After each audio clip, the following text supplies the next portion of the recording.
If you know that your life is meant for more than making ends meet, if you know that you're capable of living a more fulfilling life, if you know that you should be in healthier environments, in healthier relationships, and reaching and achieving healthier goals, and when asked why not, your reason or your answer is it's complicated, then plug into chapter 15 to Be Great Uncomplicate.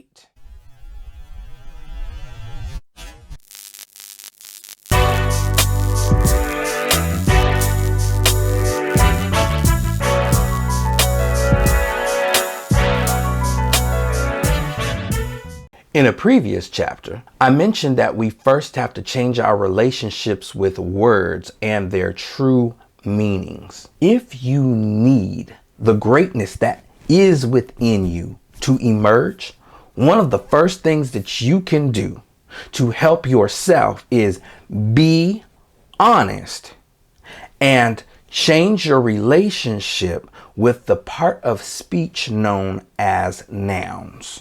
As we've learned from Schoolhouse Rock, a noun is a person, place, or thing.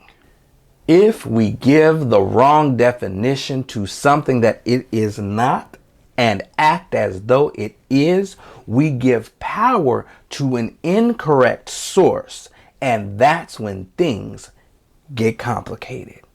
My dad used to say, you can call a dog's tail a leg, it doesn't make it so. I discovered right out of high school that I am gifted in the area of writing and directing. I have a love and a joy for it. And indirectly, I got my first opportunity to write and direct my own play and get paid for it. From that opportunity came others, and my understanding grew on the importance as the director to cast the appropriate people in the appropriate roles. As a director, a casting director, you conduct auditions and you cast people in roles based on their ability to bring that role to life, not just on appearances, but ability. The success of the production relies heavily on the director's ability to cast appropriately and then to bring out of that cast member the potential that you saw in them during the audition. This very first play, it was a hit.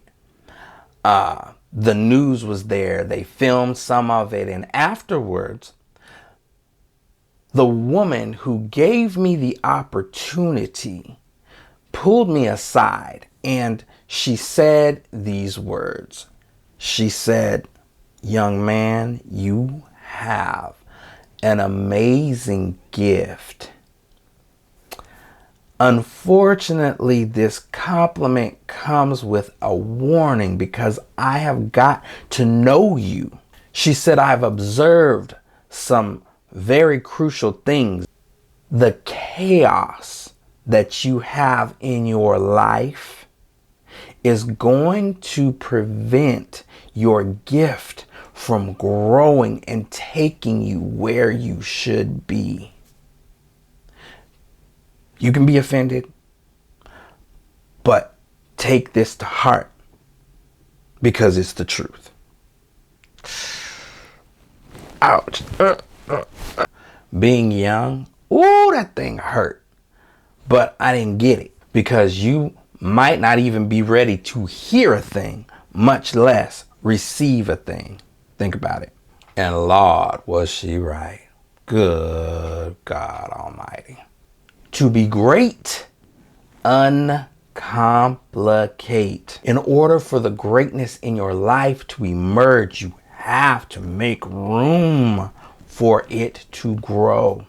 And I was left with this question: how on earth can I understand the importance of casting appropriate people in appropriate roles for a play, but I didn't understand or grasp the importance of casting the appropriate people in the appropriate roles in the production of something as important as my life? Let's be clear as fresh Windex glass. This is not a diss track. This is not a reflection on anybody else but me.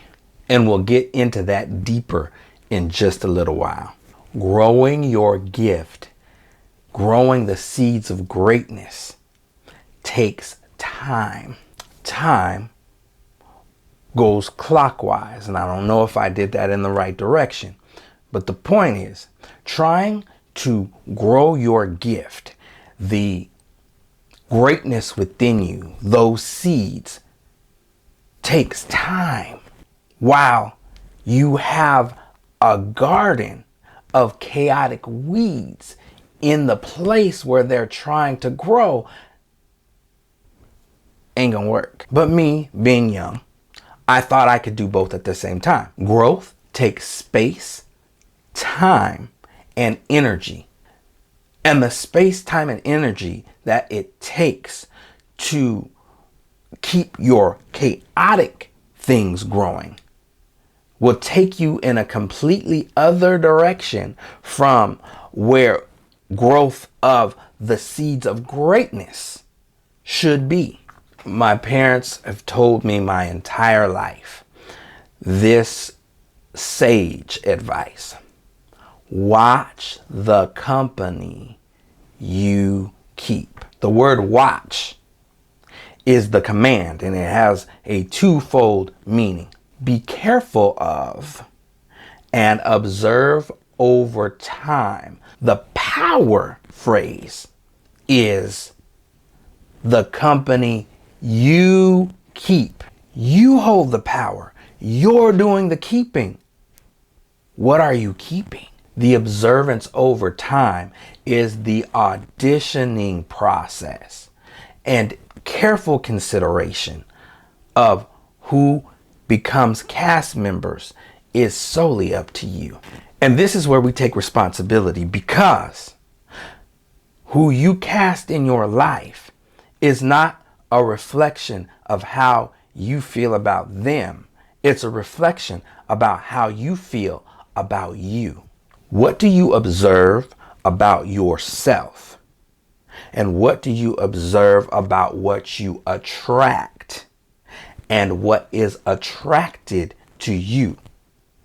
Because life seeks balance. Internal conflict will match external conflict because you attract like things.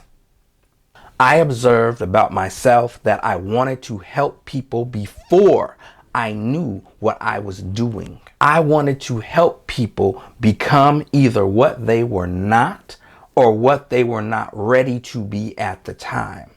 And I wanted to put them in a production that was my production, and that might not be the right fit for them or for me. I wanted certain people to fill roles that were not theirs to fill. And it gets messy and complicated once you make the incorrect casting and then try to keep them in the roles that you want them to be in. And when you ignore spiritual and emotional cues that are screaming at you that this is a mistake, but you ignore them because of what you want, and you may be great at convincing people to try. And in doing so, you are giving them access to space, time, and energy that they are going to mishandle. And you delay the process of your true production because the role is already occupied by the wrong cast member. How to uncomplicate to be great. Here we go. You have to call a thing a thing. You have to give the right definition to what something is in reference to your life. I confused roles and definitions of roles. Give them the appropriate definition. So you have transient nouns. These are people, places, and things that were only meant to pass through your life. The correct definition: an acquaintance. I was an acquainted with this person, this place, or this thing. Then you have seasonal nouns. These are the nouns, people, places, and things that come in and out of your life for a reason and for a season. They love what you produce in season, but when the winter comes, they out. Then you have pivotal nouns. These are the catalysts within your life that bring about change in you. These people, places, and things are not measured by time, but rather by impact on your life. They may not even be close to you in order to be pivotal. Then you have foundational nouns. These are people, places, and things that just bring out the best in you. These are the cast members in their appropriate roles. They nurture you from the roots, from the core of who you are. Now that we've got the definitions in order, now we have to get the second part in order of uncomplicating to be great. The brother Stick has the sage advice in his lyrics. He said, if it's not for the betterment, it's irrelevant. You have to get the order right. You have to reposition. Step 3 is fixing the real issue. The issue that is within. At the heart of this disorder is the feeling of unworthiness that stems from this false belief or this false narrative that life is hard, that the struggle, or rather to struggle, is real. These are word curses. You have to eliminate this negative talk. Start telling yourself healthy things. You have to start telling yourself things of substance. You have to start feeding yourself things of value, because there's value within you. Keep plugging in, because we're going to go more in depth on how to fix the internal issues so that we can uncomplicate our lives to be great. There's a story in the scripture about a very powerful man of honor and valor in the kingdom of Syria. Sounds great, right? But things get complicated. He ends up with the dreaded disease, leprosy. His wife's maid overhears the issue or the complication or the problem in his life that he is having. She says, I know a man in Israel, where I'm from, that can heal your husband. You don't say. He contacts the king and says, wait, before you throw me to the curb, there's one shot that I have. And this man was so valuable to the king that he's like, all right, I'm going to send you. I'm going to send you to Israel. So the man travels all the way from Syria to Israel. And when he gets there, the prophet of God sends a messenger to him with a message. If you want to be healed, go dip yourself 7 times in the Jordan River. And then the messenger goes back to the prophet. Door closed. This is where it gets complicated internally. So Naaman was hot as fish grease. What? I came all this way to see the prophet? I'm a mighty man. I came all this way to see the prophet, and I don't get to see him. I get to see his messenger? Behold, I thought that he was going to surely come out to see me. And then he was going to call on the name of his God and do all this stuff. And then I would be healed. But he told me to go dip myself 7 times in the Jordan River. Have you seen the Jordan River? That river nasty. Who is the one who has the nasty skin disorder that is highly contagious? Who is the one with that needs help? Are you seeing it? I hope you are. Then he goes along to say, like, man, he still got the problem. He still got the issue. Man, aren't there like cleaner rivers in Damascus? Go dip myself in the... Sometimes the answer comes and it's so simple that we don't want to do it because it don't make sense. It should be more difficult than that to fix this. It can't be that easy. It can't be that simple. Life does not have to be hard. Life doesn't have to be complicated. Life doesn't have to, for change, true and lasting change to come, it doesn't have to be this grand old thing. To be great, uncomplicate.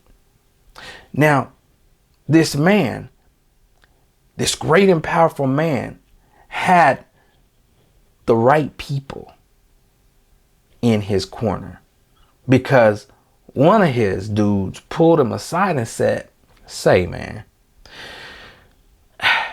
if the prophet had come out and told you to do some great grand thing, would you not have done it? Uncomplicate the situation and take care of your business. And the light bulb came on. He got off his high horse, got into the Jordan River, dipped himself 7 times, and he was healed. The challenge question is this: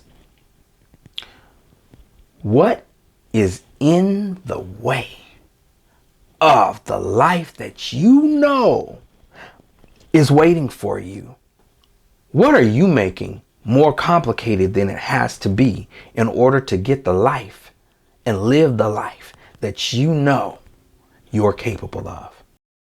To change the narrative in your life, take the next step. Invest in yourself and book a life strategy coaching session with me at www.beliefinteriordesign.com. Let's start the journey of making belief reality.